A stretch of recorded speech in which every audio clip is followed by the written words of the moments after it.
Hi, my name is John, and this is Business Update. In this year's episode, we'll be talking the the severity or the issue that surrounding Netflix in terms of how they're trying to recoup their loss in terms of loss of subscribers, loss of revenue by finding simple ways to aggravate their subscription their fan base in terms of in terms of password sharing. They're trying to halt that after all these years that they've allowed it to proliferate, which also tells you that how bad the situation is inside the company here. So let's take a closer look. According to TechCrunch.com, Netflix is now issuing a list of rules and exemptions to prevent account sharing outside of the household here. Now, I have no problem if they were to have implemented it early on when they started offering their services to the masses.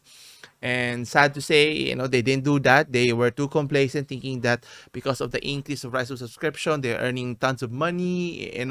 They could continue forever increasing it. Well, when Disney Plus came about, Eat at their shares and other streaming services were trying to compete. Well, and then the flops, the many flops that they've encountered in terms of the TV series or the movies that they've tried to adopt, didn't pan out, costing them a lot of money in terms of revenue. Obviously, if you're an investor, you're not too thrilled in terms of the prospect that the company is encountering currently here. Now, how will they deal with the password sharing here? Now, the aim here is to maintain password in the household, which is you don't want it anyone else sharing with it. But my question here is, how's this going to be? Let's say if I go on a trip or if I go somewhere else, if I were to use my password on a far off place, let's say it's a one-off thing, am I not allowed to use it? The fact that I share my password to the people I want to share with, isn't that my choice, not the company's choice here? Unless they find a way to keep track of it, which is another privacy issue, which is, I think, the company should not go in that realm. And they have no one to blame but themselves in terms of if cracking down on the password sharing, will it generate them 10, 20, 30% or even more of the revenue that they've lost out because of that?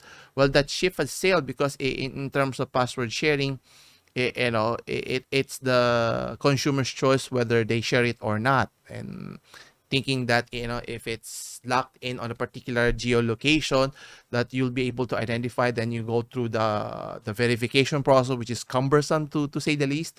And if you keep on adding more layers of red tape or bureaucracy to make it more difficult for consumers, what's the better approach? Cancel the subscription. Let's see how that pans out for your business platform here. But anyway, so they want to stop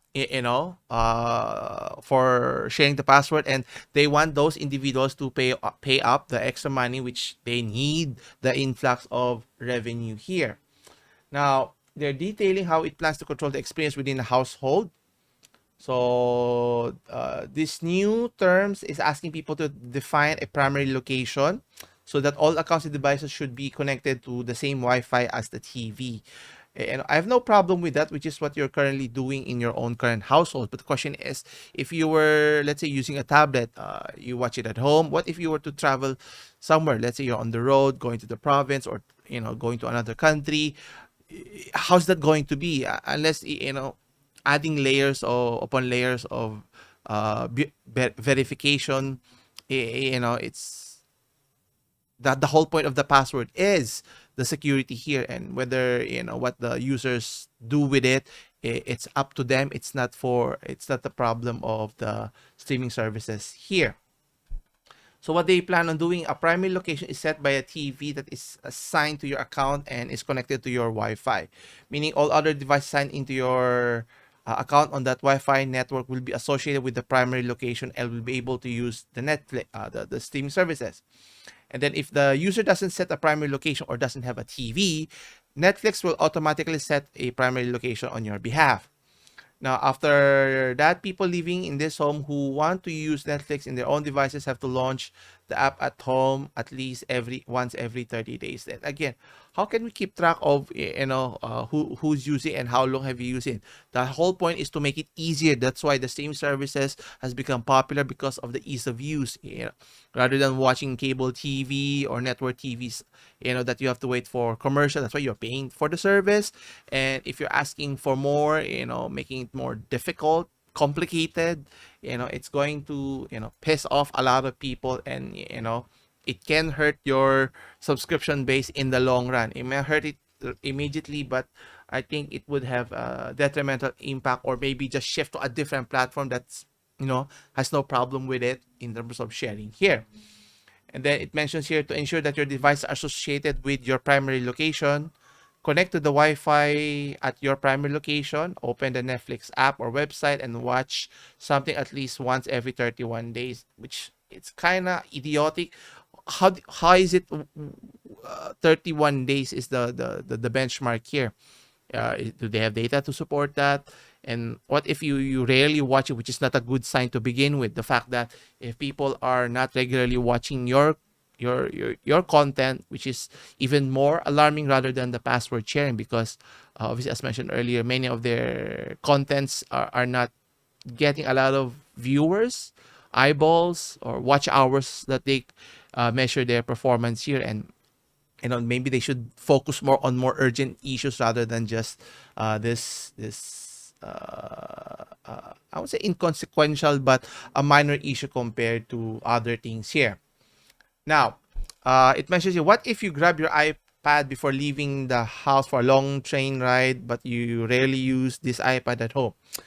Chances are the device won't be associated with your household when you try to watch something on the go. And then in that case, you can ask the main account holder to verify, which is my issue. You have to verify the device for you. The account holder will receive a code that they can relay to the person who is traveling. If the verification is successful, the traveler member can watch. Again, when I traveled recently abroad and I used my account, I didn't have to jump through hoops. The fact that the password is the verification process, and if I have to add another code, unless I'm sharing personal info, whether it's finance or personal info as mentioned, then why even go through that process? Is my contention here. And it's interesting here, it's unclear if you can request temporary codes for several times in a row. And what if that were to expire? Would that affect your access, which is another whole slow problem that's waiting to arise? In some instance, some students would rather request a code from their parents every week instead of paying for Netflix. So this could also prevent folks from using Netflix through VPN connection for a long period of time. So again, they're trying to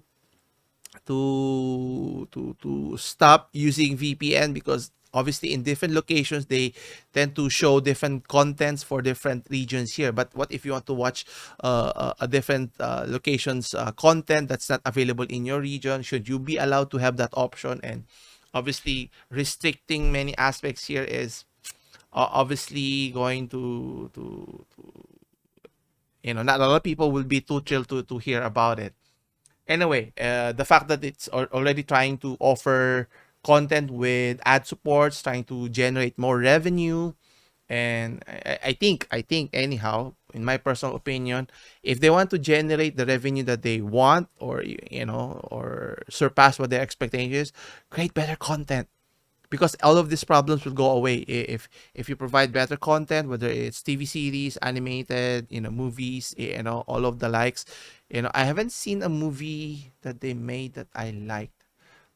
I mean, I like some of Adam Sandler's comedy films, but nothing that stands out that you tend to watch it over again. I tend to watch older films that they have procured in terms of licensing it. Then that I tend to watch over and over, not necessarily newer films, which you're investing tens or hundreds of millions of dollars. The only reason I subscribe is because of the Netflix special from Dave Chappelle, and that's the only reason. Otherwise, I wouldn't have subscribed in their platform in the first place here. But the question is, that's my preference. So, how about you? What's your preference? Are you subscribed to their platform, and will you continue to subscribe to their platform if they're going to implement this limitation of password sharing and making it more cumbersome to be able to access your your streaming services here? And then we'll see how it pans out here. As always, if you have any comments, leave it down below and let's start a discussion. As always, if you enjoyed these types of content, don't forget to hit the like and subscribe button to help continue supporting and growing this channel. As always, for more business update, come back again on Wednesday for more business update. As always, I'll see you in the next one. Take care.